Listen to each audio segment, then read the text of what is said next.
Midi 55, c'est la deuxième partie de la grande table. Avec aujourd'hui dans l'actualité des idées, le Brexit. Faut-il en finir coûte que coûte? Invitée Pauline Schnapper, professeure de civilisation britannique à la Sorbonne Nouvelle. Elle est la co-auteure avec Emmanuel Avril de Où va le Royaume-Uni, le Brexit et après, un essai paru chez Odile Jacob. 3 ans après le vote des Britanniques et leur choix par référendum de sortir de l'Union, quel avenir pour les Anglais et pour les Européens, avec ou sans les Anglais? On en parle. Bonjour à vous, Pauline Schnapper. Bonjour. Écrire aujourd'hui un livre sur l'avenir du Royaume-Uni et l'Union européenne, c'est un peu comme tenter d'avancer sur du sable mouvant. Comment vous avez procédé? Oui, je crois qu'on a moins écrit sur ce qui allait se passer parce que nous ne sommes pas devins ou devines. Sur pourquoi c'est Euh, arrivé?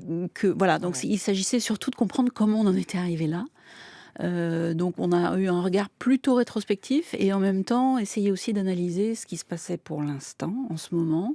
Alors le livre s'achève au moment où Theresa May quitte le pouvoir, donc il n'a pas pris en compte l'arrivée de Boris Johnson au 10 Downing Street, mais on peut quand même, on a essayé en tout cas, de comprendre comment on avait pu en arriver là et du coup aussi quelles étaient les portes de sortie possibles à la fois sur le plan étroit du Brexit proprement dit, la négociation avec Bruxelles et de la façon dont le Royaume-Uni allait ou pas sortir très vite de l'Union européenne, mais aussi essayer de voir si la crise politique qui pour nous est derrière ce chaos actuel autour du Brexit, si cette crise politique proprement britannique avait une façon de sortir, enfin s'il y avait moyen de sortir de cette crise à court terme. Et là, évidemment, il s'agit plus d'hypothèses que d'assurances. Alors, en 2016, en juin 2016, quand le référendum a lieu, il y a comme un effet de sidération pour beaucoup d'analystes, d'observateurs de la vie politique britannique. Aujourd'hui, vous diriez qu'il y avait quand même beaucoup de signaux, qu'on pouvait s'attendre, ou tout au moins qu'on peut comprendre ce vote des Britanniques. Oui, ce qu'on Pas a simplement, pardon, sous le signe de la poussée de fièvre, comme on l'a dit. tout à fait, ce qu'on a essayé de montrer, c'est que ce vote n'est pas arrivé par hasard. Même si, il a pris beaucoup de monde par surprise, y compris les observateurs britanniques eux-mêmes, la classe politique britannique eux-mêmes, qui était très sûre d'elle sur le résultat du référendum. En réalité, il y avait quand même une série d'indices qui laissaient entendre qu'un vote de cette nature risquait d'être négatif, et pas seulement parce qu'il y avait eu d'autres votes négatifs sur des référendums à propos de l'Europe dans d'autres pays. Il y avait des facteurs proprement britanniques qui pouvaient expliquer le rejet par les électeurs, en tout cas par une petite majorité d'électeurs, de l'Union européenne d'une part, mais aussi et peut-être surtout de ce que disaient les élites britanniques qui les enjoignaient de rester dans l'Union européenne. Donc c'est autant un rejet de Londres que de Bruxelles que nous avons constaté. Alors pourquoi? Il y a une série de facteurs à la fois de long terme et puis de plus court terme. À long terme, bien sûr, on a beaucoup dit, mais ça reste vrai, que les Britanniques ne se sont jamais impliqués dans le projet européen au même niveau que d'autres pays, qui est toujours resté une certaine réticence, alimentée par une presse très anti-européenne depuis des années. Des facteurs politiques aussi de long terme qui ont fait que certains hommes politiques conservateurs ou ex-conservateurs ont pensé qu'il était une bonne idée d'attiser ces sentiments anti-européens pour se faire élire, hein. Aussi bien donc au sein du Parti conservateur que UKIP, bien sûr, le parti anti-européen créé dans les années 90. Et puis il y avait aussi une série de facteurs plus récents qui ont joué un rôle important, parmi lesquels ce qu'on a appelé une crise de la confiance. On a vu au Royaume-Uni ces dernières années, comme dans d'autres pays d'ailleurs occidentaux, une chute très spectaculaire des niveaux de confiance des citoyens vis-à-vis de la classe politique, avec des épisodes successifs, comme par exemple le scandale des notes de frais des députés en 2009, qui avait poussé à la démission un certain nombre de députés.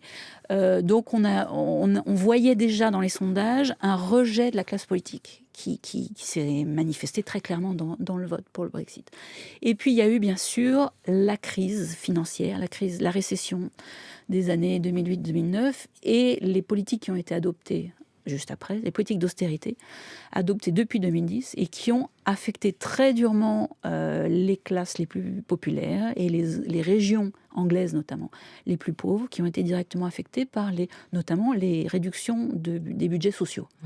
Et ça a clairement joué un rôle, et toutes les enquêtes qui ont été menées depuis 2016 nous l'ont montré. Et puis, dernier facteur immédiat ou quasi immédiat, la crise des migrants en Europe, l'été 2015, a été très habilement utilisée par les partisans du retrait de l'Union européenne, qui disaient que, en gros, le Royaume-Uni était menacé d'une invasion de réfugiés, de Turcs, car bien sûr l'Union européenne allait s'élargir à la Turquie.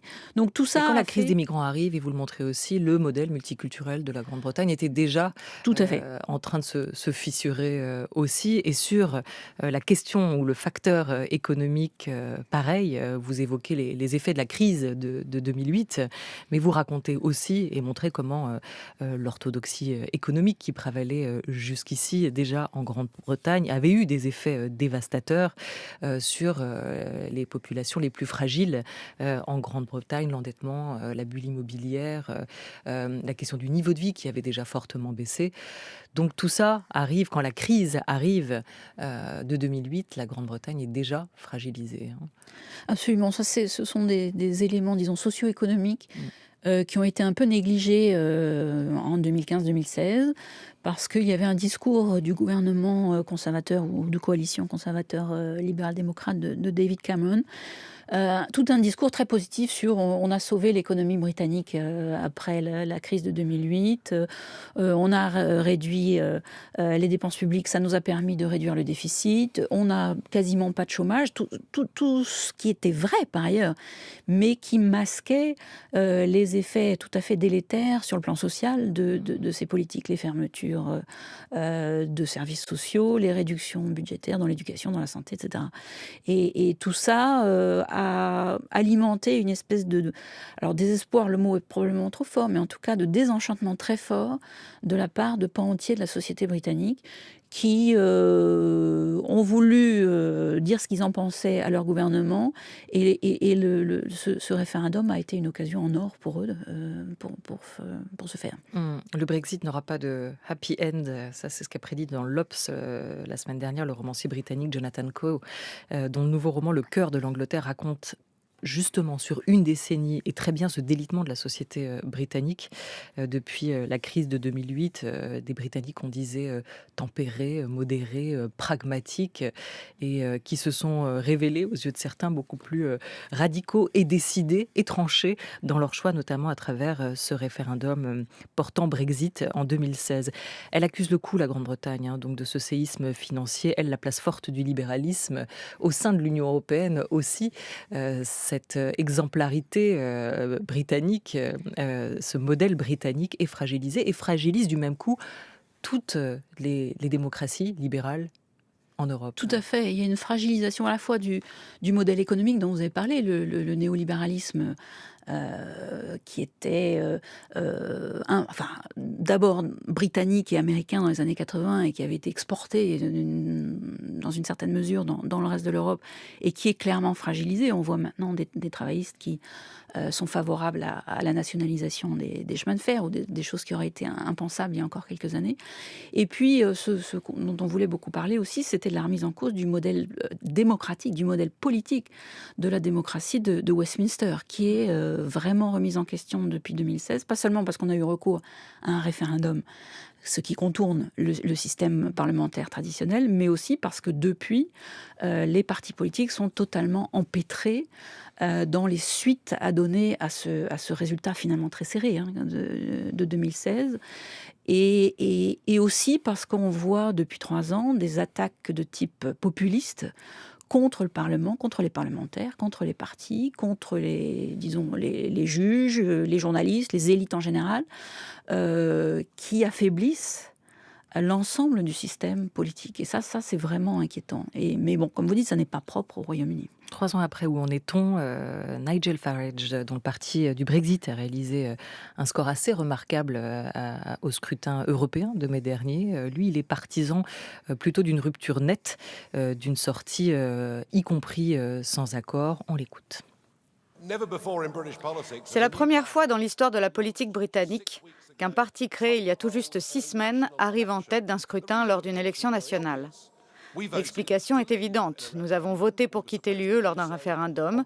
Nous étions censés partir le 29 mars et cela n'a pas été le cas. La nouvelle date, c'est le 31 octobre.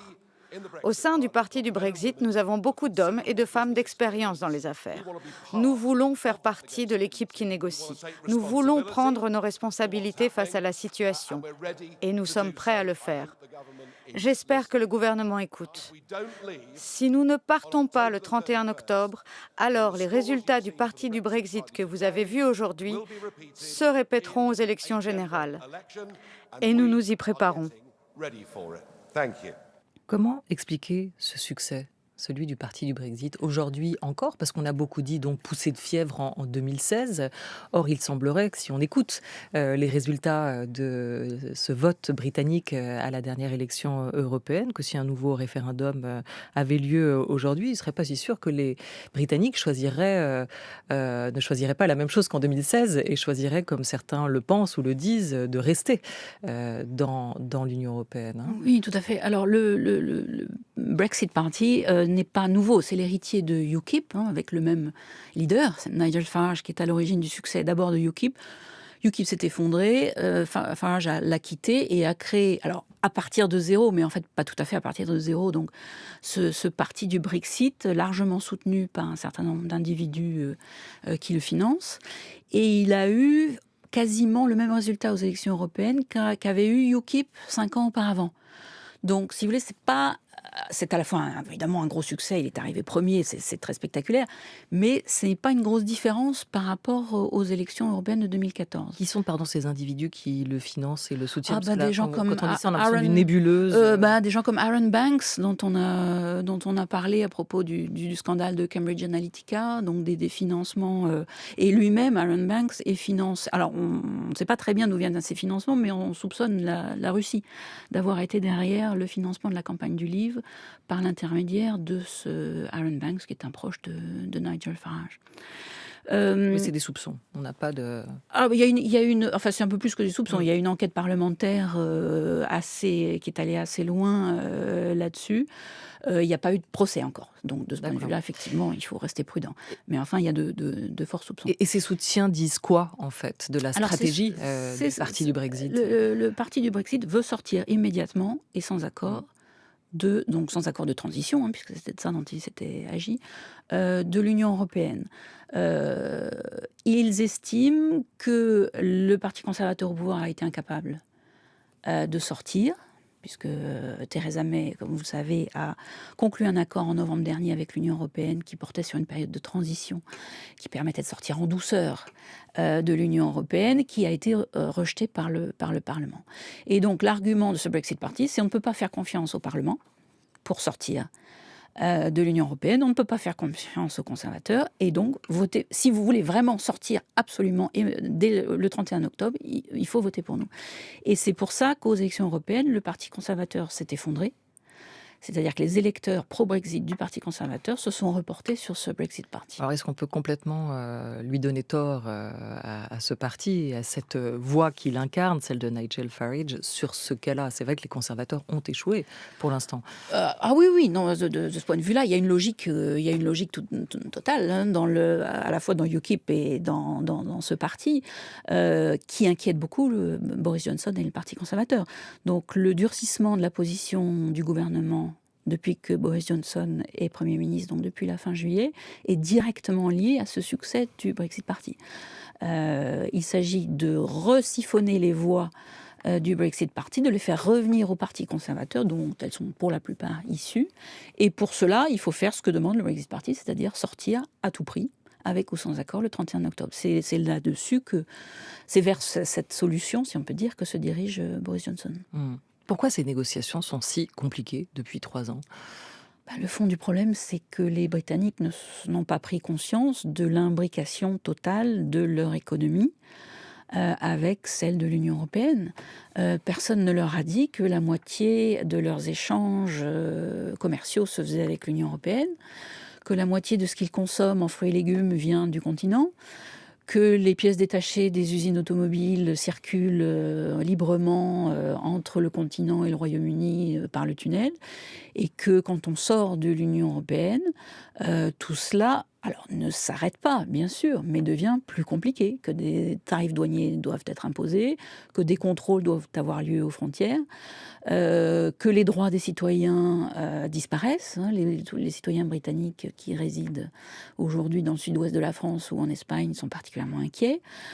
Tout ça, tous ces aspects très concrets d'une sortie de l'Union européenne avaient été totalement sous-estimés par les électeurs, mais aussi par la classe politique britannique qui n'avait pas, et en particulier tous ceux qui étaient favorables au maintien dans l'Union européenne, n'ont pas suffisamment, ont échoué dans la campagne en 2016 et ont mal expliqué les conséquences pratiques d'une sortie de l'Union européenne. Pour être tout à fait honnête, je ne suis pas sûre que même les autres pays européens aient eu conscience jusqu'à ce vote de ce degré d'imbrication. C'est-à-dire que je crois que même nous tous, nous sommes étonnés de voir combien il est compliqué de sortir de l'Union européenne. Des conséquences qui ne sont pas encore vraiment visibles ou mesurables, non, puisque le Brexit n'a pas encore eu lieu.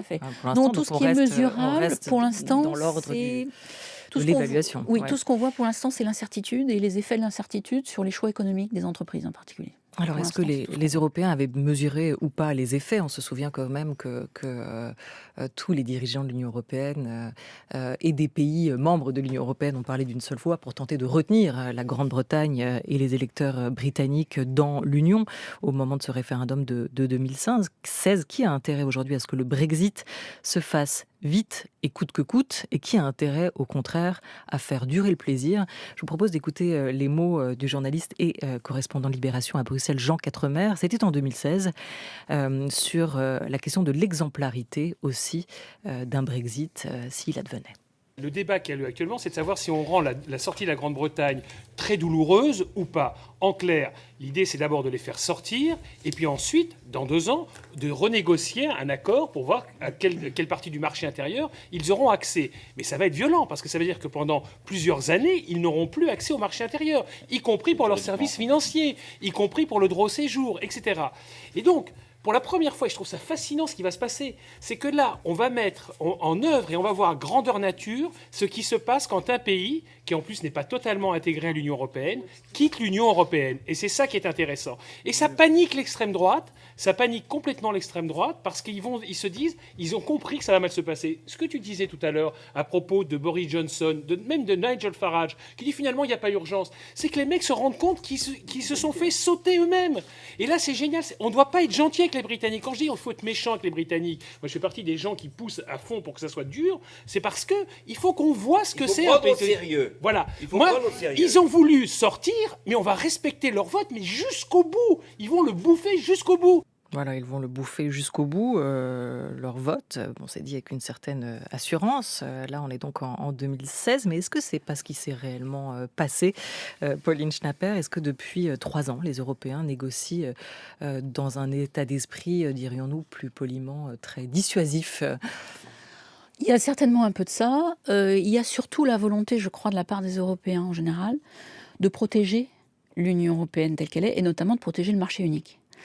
Donc, dès le départ, ils ont dit, Michel Barnier en particulier, donc avec l'équipe qui l'entoure, mais les gouvernements nationaux aussi, qu'il n'était pas question de découper le marché unique, c'est-à-dire d'en prendre un bout, le bout que les Britanniques aimeraient bien avoir, par exemple le libre-échange en matière de biens et de marchandises, et pas les autres aspects du marché unique, c'est-à-dire la libre circulation des personnes, par exemple.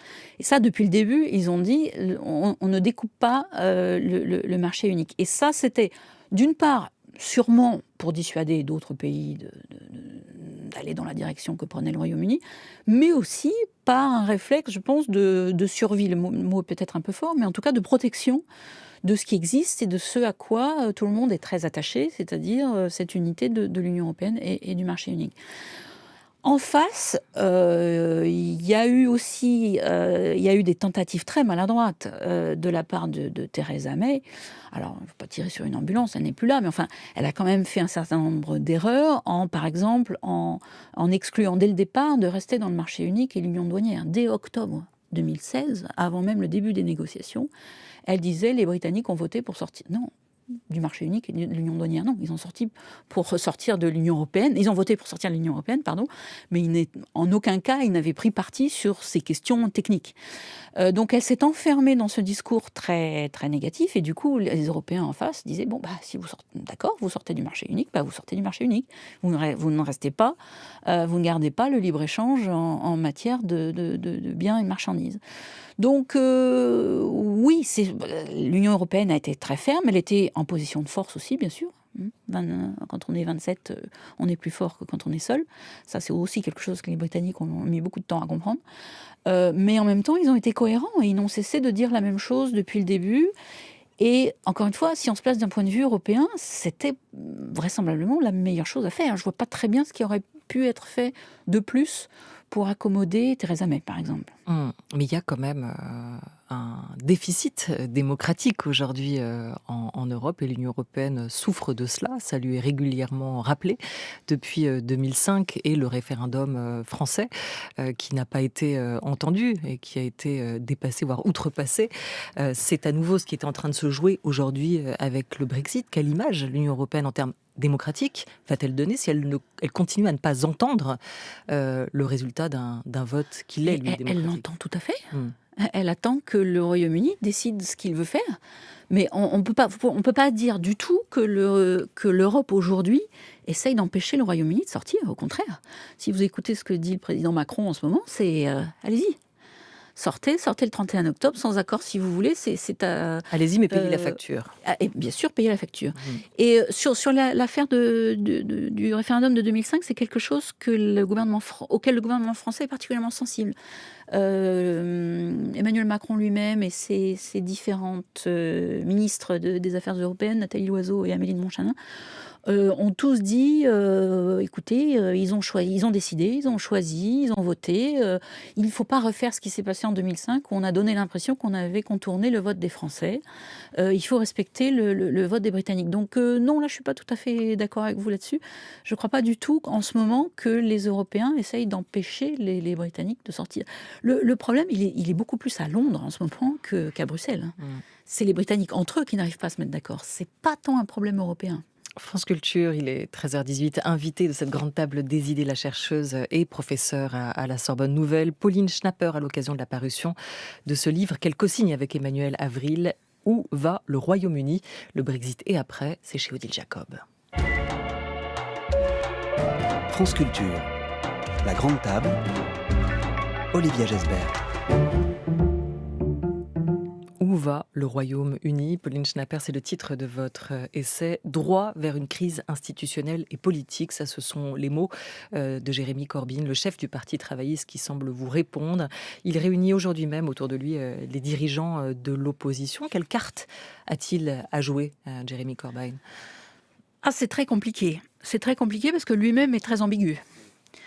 La seule chose sur laquelle il est clair, c'est qu'il ne veut pas de sortie sans accord le 31 octobre et qu'il veut essayer de bloquer le gouvernement de Boris Johnson et l'empêcher de faire cela. Et ce qui est sûr aussi, c'est qu'il n'y a pas de majorité au Parlement britannique pour une sortie sans accord. Donc en théorie, il pourrait y avoir, et on va voir ce qui se passe dans cette réunion aujourd'hui, qui rassemble donc une espèce de coalition de gens opposés à une sortie sans accord, aussi bien parmi surtout les travaillistes, mais aussi les libéraux démocrates, les nationalistes écossais et quelques conservateurs. Le problème, c'est comment faire, parce que on s'aperçoit que même dans la démocratie parlementaire qu'est le Royaume-Uni, le gouvernement tient beaucoup de cartes en main. Et Boris Johnson a plusieurs façons d'empêcher le Parlement de s'opposer à une sortie sans accord. Donc ça va être intéressant, mais très, très compliqué. Il y a plusieurs options pour Jeremy Corbyn pour empêcher une sortie sans accord le 31 octobre. La première, dont on a beaucoup parlé pendant l'été, c'est de faire tomber le gouvernement de Boris Johnson. C'est d'introduire une motion de défiance dès la réouverture du Parlement la semaine prochaine. Mais pour cela, il faudrait donc qu'il y ait un certain nombre de conservateurs qui votent la défiance contre leur propre gouvernement. Donc c'est quand même pas simple. Dans un cas comme ça, il y aurait un gouvernement provisoire. Alors, dans un cas comme ça, le leader du Parti travailliste pourrait éventuellement. Alors, même ça n'est pas pourrait simple. prendre la tête, voilà.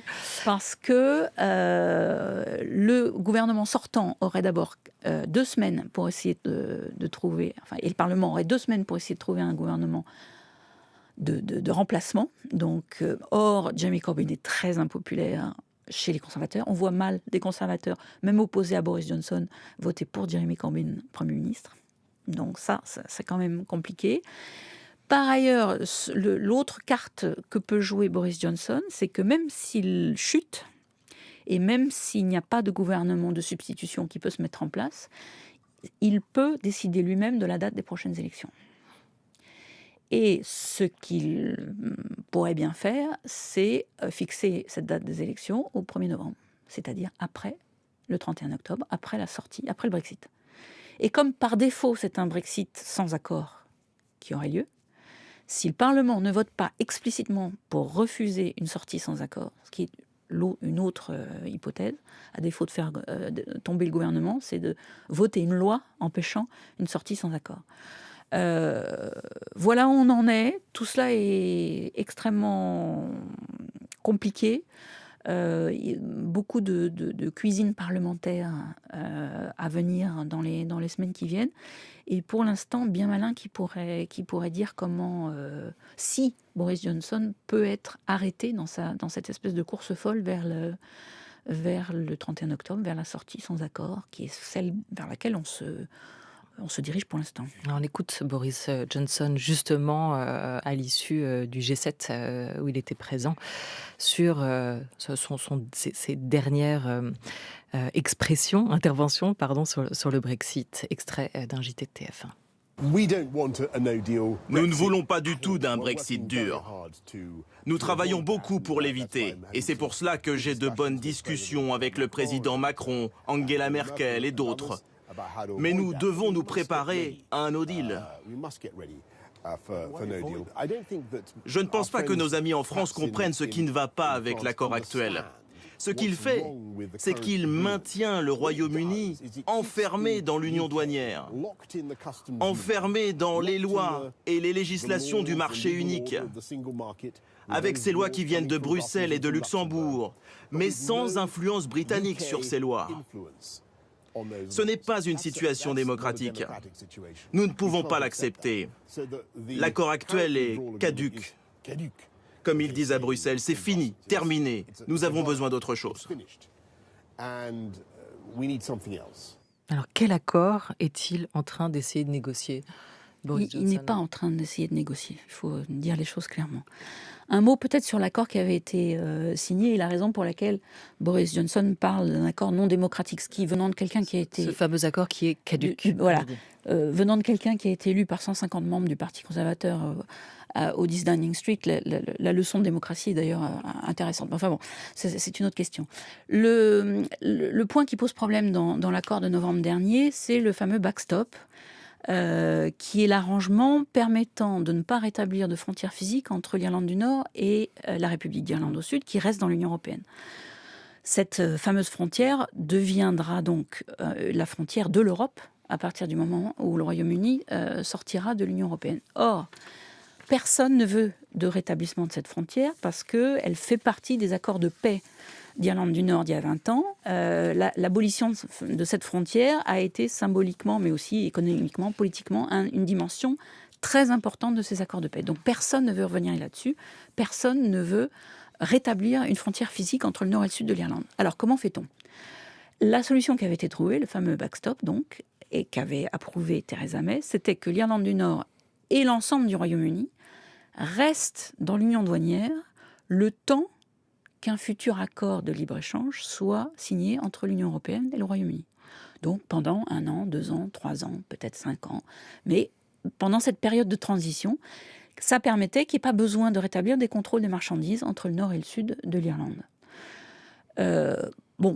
Alors, c'était une solution, je dirais, plutôt de bon sens, mais qui a été refusée par les unionistes d'Irlande du Nord, dont dépend Boris Johnson pour avoir sa petite majorité au Parlement, et par les Brexiters les plus radicaux, qui, comme Boris Johnson vient de le dire, trouve que rester dans l'union douanière, même pendant 2, 3, 4, 5 ans, c'est rester assujetti aux règlements européens, alors même que le Royaume-Uni sera sorti de l'Union européenne, et donc ça n'est pas acceptable.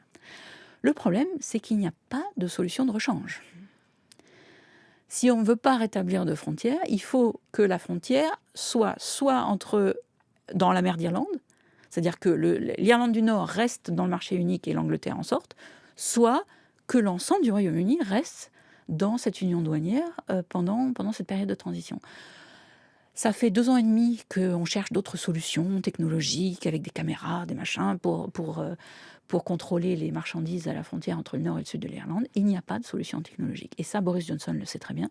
Donc ce dont il est question ces jours-ci, c'est de faire semblant de montrer sa bonne volonté et surtout pouvoir, d'ici 1 mois, dire que s'il n'y a pas eu de négociation et plutôt si elles ont échoué, c'est de la faute des Européens qui n'ont pas voulu reculer sur le backstop. Donc c'est de la posture politique et je ne mettrai pas ma main coupée, mais quasiment qu'il n'y aura aucun changement au backstop dans le mois qui vient. Et donc pas de solution. Au-delà de toutes ces tractations et de ces scénarios possibles, on a l'impression quand même à vous entendre qu'on n'est pas sorti de l'auberge sur cette question-là, en tout cas les Britanniques. Est-ce que vous avez, et c'est aussi ça que vous analysez dans cet essai, vu dans ces 3 dernières années apparaître des nouveaux clivages en Grande-Bretagne autour de la question des identités, de celle des frontières? Vous évoquiez là la question des rancœurs notamment entre les Anglais, les Écossais, les Irlandais et tout ce qui a pu se développer. On a jusqu'ici, on avait vu un Royaume-Uni assez fort et en tout cas en apparence uni. Là, les identités collectives se sont fragmentées. Tout à fait, c'est vrai. Alors là encore, c'est pas propre au Royaume-Uni, mais ça a été particulièrement visible évidemment avec ce référendum, parce qu'un référendum par définition sort du clivage traditionnel droite-gauche auquel correspondent les partis. Les partis politiques se sont construits autour de clivages droite, centre, gauche, en gros, pour faire simple. Or, le référendum, et en particulier la question européenne, relève de dimensions identitaires que les partis traditionnels ont beaucoup de mal à représenter. D'où les divisions au sein du Parti conservateur, bien sûr, qu'on a vu à l'œuvre depuis 3 ans, mais aussi au sein du Parti travailliste, qui était extrêmement gêné par cette question du Brexit, alors qu'on voit bien, Corbyn, il a envie de parler de santé, d'éducation, de fin de l'austérité, il est très embêté par la question du Brexit. Or, ce que nous montrent les sondages, c'est que les électeurs aujourd'hui au Royaume-Uni se définissent beaucoup plus par leur attitude pour ou contre l'Europe que droite ou gauche. Ils ont de la peine à distinguer les différences de politique entre la droite et la gauche. Ils ont de la peine eux-mêmes à se situer sur cette échelle-là. En revanche, ils ont des idées très très fermes sur le Brexit. Et ça, c'est vraiment un problème pour une classe politique classique, si vous voulez, qui a beaucoup de mal à s'adapter à cette nouvelle donne. C'est vraiment l'idée du take back the control, de reprendre le contrôle sur ses frontières, sur le destin aussi d'un pays. Pour terminer, on sent que vous tentez la note d'optimisme à la Surtout fin de cet Emmanuel essai. Avril, plus que moi. Vous pensez que ce sera l'occasion d'un renouveau démocratique ? Pour l'instant, on est vraiment au fond du trou, si vous me permettez l'expression, du point de vue politique.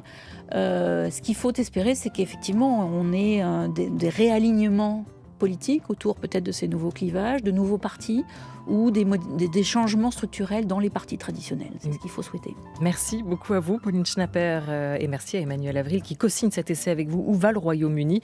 Chez Odile Jacob. Un grand merci à toute l'équipe de La Grande Table, préparation, programmation, coordination, Maya Neskovic et Oriane Delacroix, Laura Dutèche-Pérez et Henri Leblanc, avec l'aide précieuse de François Bréus et de Sophie Marty à la réalisation. C'est Éric Lancien et aux manettes aujourd'hui, Alice Seyed à la vidéo, Jordan Fuentes.